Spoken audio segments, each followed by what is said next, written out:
Salut, c'est Trado, je suis content de vous retrouver pour l'analyse technique de l'or, de l'argent et de Bitcoin. Je vous rappelle que ce qui suit n'est absolument pas un conseil en investissement. Je ne sais pas si la détention d'or, d'argent et de Bitcoin correspond à votre profil d'investisseur. Il faut vous rapprocher d'un professionnel pour le savoir. Je ne fais ici que partager mon expérience de l'or, de l'argent et de Bitcoin. On commence par l'analyse technique de l'or, libellé en euros. Et comme on peut le voir, la semaine qui vient de s'écouler a été une semaine assez terne, où on a abandonné du terrain. La tendance pour l'or libellé en euros est toujours haussière. Vous voyez, là, on est au-dessus d'une moyenne mobile à 20 semaines qui monte. Donc ça veut dire que on peut reprendre le cours de la hausse à n'importe quel moment. Il ne faudra pas clôturer en dessous de cette moyenne mobile à 20 mois. Ce n'est pas non plus un moment idéal, je pense, pour voir de nombreux investisseurs accumuler. Ils attendront au moins un retour sur la zone des 1117-1136 euros l'once pour accumuler. C'est une zone qui a déjà été mise à profit, vous le voyez sur cette semaine-là. Néanmoins, à plus long terme, sachez que le support dont on parle, cette zone d'accumulation des 1117-1136, est une zone forte. Donc il y a forte chance pour qu'elle soit l'objet de nombreux achats parce que c'est un support crédible. Mais pour l'instant, il me semble trop tôt pour voir les investisseurs se ruer sur l'or libellé en euros. On passe à l'analyse technique de l'or en dollars et là c'est un petit peu différent. Certes, la tendance est toujours haussière, vous le voyez, on est en dessous d'une moyenne mobile à 20 semaines qui monte. On est dans une zone d'accumulation rationnelle à 1280-1295. C'est une zone qui, à mon avis, voit les investisseurs de moyen terme accumuler. Néanmoins, il est loin d'être exclu de voir cette zone cassée parce que c'est un support qui est faible. Un retour sur une zone de support ici à 1234-1243 ne peut absolument pas être exclu. C'est pour ça, et vous le savez, que ma méthode consiste à accumuler non pas en une fois mais régulièrement, et en ce sens le fait que j'accumule sur cette zone ne m'empêchera absolument pas d'accumuler un petit peu plus sur la zone suivante et encore sur la zone suivante. L'idée c'est d'accumuler à moindre coût un investissement de long terme. On passe à l'analyse technique de l'argent libellé en euros. Là aussi, les choses sont assez ternes pour l'argent en euros. On avait une résistance faible à 14,14,3 qui a absolument été fatale à un court terme pour l'argent. Nous avons rendez-vous avec un support faible ici à 11,5, 12,4, zone sur laquelle je pourrais sans problème accumuler tout en sachant que c'est un support faible et qu'il risque de casser et qu'il y a donc des chances non négligeables pour qu'on aille chercher le support fort et la zone d'accumulation rationnelle à 11,5, 12,4. Pour l'instant, vous remarquerez qu'on a clôturé en dessous de la moyenne mobile à 20 semaines, mettant fin à la tendance haussière de moyen terme.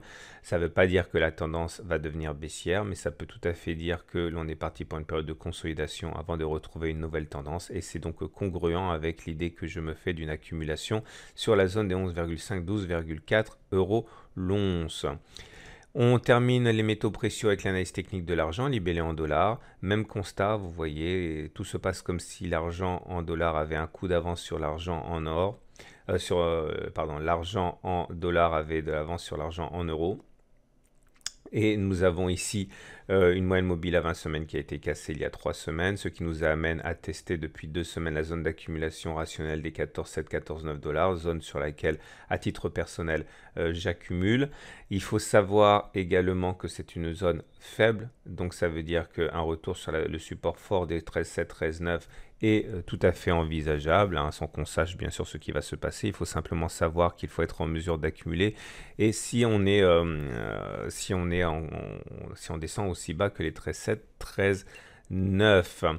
On va passer à Bitcoin, mais avant ça, je vous rappelle que mon partenaire privilégié pour accumuler de l'or et de l'argent, c'est aucoffre.com, car il permet justement des investissements des quelques dizaines d'euros, ce qui est totalement compatible avec une accumulation progressive sur plusieurs niveaux. Vous avez un lien en fin de vidéo pour en savoir davantage et également sous la vidéo que vous êtes en train de regarder. On passe à Bitcoin libellé en dollars. Et là aussi, la consolidation est évidente cette semaine. C'est normal, on a connu une progression très significative depuis quelques semaines et 20% rien que la semaine dernière en quelques heures. Le support fort sur lequel on a accumulé, on en a beaucoup parlé en son temps, tient pour l'instant. La prochaine zone de résistance est à 5700, 6150, mais c'est une résistance faible, hein. Donc même s'il est à mon sens trop tard pour accumuler sur un niveau actuel et qu'il vaut mieux attendre un retour sur un support ou alors un franchissement de résistance, il faut savoir que cette zone de résistance des 5700, 6150 a des chances non négligeables d'être cassée. La tendance commence à devenir haussière puisque vous voyez que la moyenne mobile à 20 semaines change de direction, elle monte. Et pour terminer, l'analyse technique de Bitcoin libellé en euros, c'est encore différent. On voit que la progression très significative depuis le support fort des 2700-3200 qui là aussi a été évoqué pendant des semaines, nous a amené à toucher une résistance ici à 4700-5300.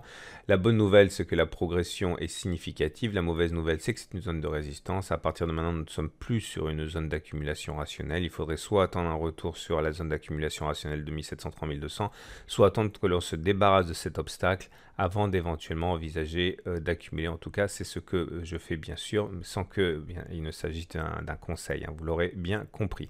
Pour Bitcoin également, je vous rappelle que vous pouvez vous procurer des Bitcoins, des demi-Bitcoin que vous pourrez, avec mon partenaire aucoffre.com, mettre sur une clé, ensuite sécuriser dans un endroit ultra sécurisé, loin des attaques de sites de crypto-monnaies comme vous pouvez en voir régulièrement. Voilà, je vous donne rendez-vous la semaine prochaine. Si vous voulez en savoir plus sur tout cela, vous allez sur le lien au coffre que je vous propose. Vous allez chercher dans or, argent les différentes offres que vous avez. Je vous souhaite une excellente semaine et je vous dis à la semaine prochaine pour la mise à jour.